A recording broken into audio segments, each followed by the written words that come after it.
Benarkan pernyataan Raja Gopal. TMJ buka mata supporter Malaysia si paling ngaku hebat. Pernyataan TMJ buat fans Malaysia seakan menamparkan mukanya sendiri. Kadang-kadang kita ni, di Malaysia ni, kita tak suka terima kenyataan. Kita selalu we have this halusinasi di mana kita lebih baik daripada semua orang. Kita Brazil, kita adalah Argentina. Apabila pasukan kebangsaan kalah, kita tidak boleh terima. Tak ada apa lagi yang tinggal untuk negara kita. Kita ada peningkatan, tapi kita kekurangan kejayaan. Bangkitlah Malaysia. Sampai bila kita dah macam ni? Sukar. Cara berpikirnya itu tetap antik ya, dia berbasiskan kepada angan-angan, tidak kepada realita. Dan menurut teorinya dia, sama seperti teori-teori aneh dari orang Malay di sini, seperti Safi Sali dulu, katanya kalau ingin berbicara di Asia itu kita harus menjadi juara di Asia Tenggara dulu. Karena mereka pernah juara Piala Ciki dulu ya, Piala Ciki yang kemenangan itu penuh dengan kontroversi, yang sampai sekarang orang masih berbicara tentang Alfar, tentang apa yang mereka menangkan pada saat itu. Tetapi itulah katanya, itu tangganya untuk bisa bertanding di Asia gitu, untuk bisa membuat nama di Asia. Nyatanya sekarang ini kita yang satu-satunya tim Asia Tenggara yang betul-betul diperhatikan dan dibahas orang dari kawasan ini, itu kita tidak perlu melewati tangga AFF tersebut. Dan mereka yang sudah juara itu apa? Mereka itu sudah dibicarakan di luar negeri. Apa yang membuat mereka itu menjadi sorotan? Nggak ada kan? Jadi mereka itu memang basisnya itu angan-angan. Kalau orang Malay di sini, bukan berbasis pada realita anak. Well, kita tengok today positive actions taken by Indonesia. Mereka punya pemikiran satu aja, nak main World Cup, nak qualified for World Cup. Apa cara? Forget it. Ni bukan nak menjaga hati pihak ataupun nak menjaga hati orang. They just want logo tersebut tu, nama negara tersebut tu dapat beraksi di dalam World Cup. Dulu pun saya pernah mention benda ni, tapi masa tu ialah macam biasa. Di Malaysia ni semua orang suka ketawakan saya, lepas tu I end up right. So anyway, because FIFA dah buka kota yang lebih ramai, lebih banyak untuk pasukan daripada Southeast Asia to participate. So there is a possibility. Itu pasal saya urge the government, they should take this opportunity, mengambil kesempatan sepenuhnya untuk make sure they support the Malaysian national team supaya mereka boleh beraksi di World Cup qualifiers dan seterusnya, to push as hard as we can, because negara-negara jiran kita telah ambil langkah-langkah yang betul. Bukan saja recruiting players, tetapi juga diorang juga telah menaik taraf fasiliti bola sepak mereka, which kita tak buat. Kita kena paksa baru nak buat, kena cakap baru nak buat, kena sindir baru nak buat. So benda tu tak ada dalam inisiatif masing-masing. Ini kan analoginya gini ya.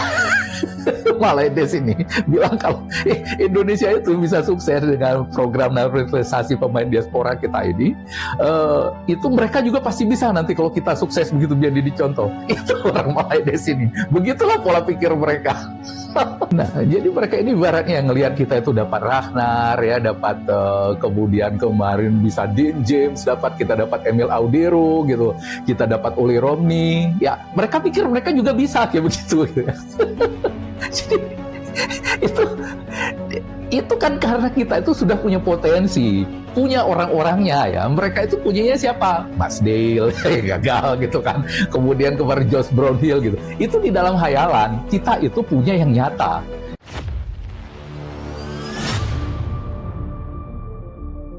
Supporter timnas Malaysia harus mengakui ketertinggalan dari timnas Indonesia.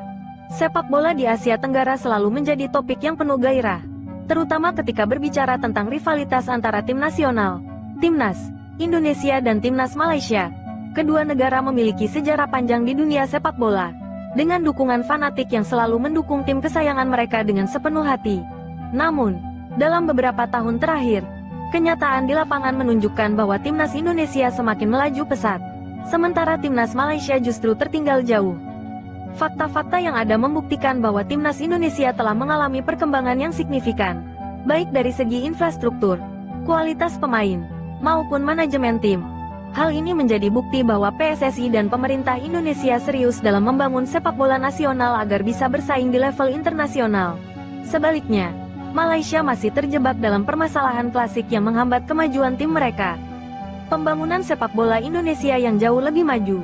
Dalam beberapa tahun terakhir, Indonesia telah menunjukkan komitmen tinggi dalam membangun infrastruktur sepak bola yang lebih baik. Stadion-stadion modern terus direnovasi dan diperbaiki.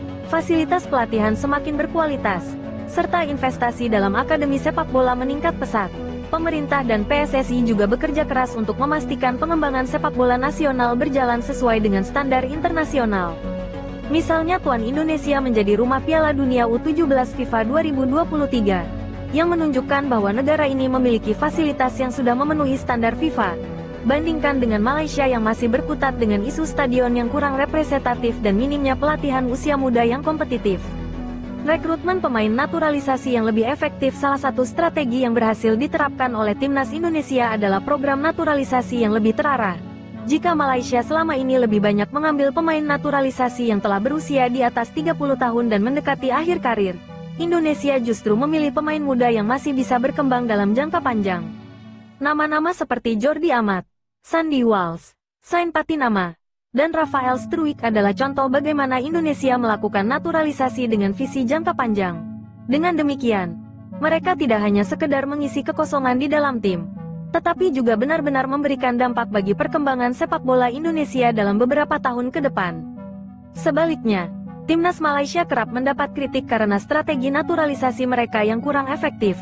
Beberapa pemain yang dinaturalisasi justru gagal memberikan kontribusi maksimal karena faktor usia atau tidak cocok dengan sistem permainan yang diterapkan oleh pelatih mereka.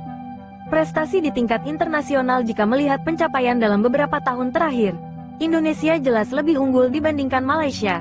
Pada Piala AFF 2020, Timnas Indonesia berhasil mencapai final dengan skuad muda yang penuh potensi.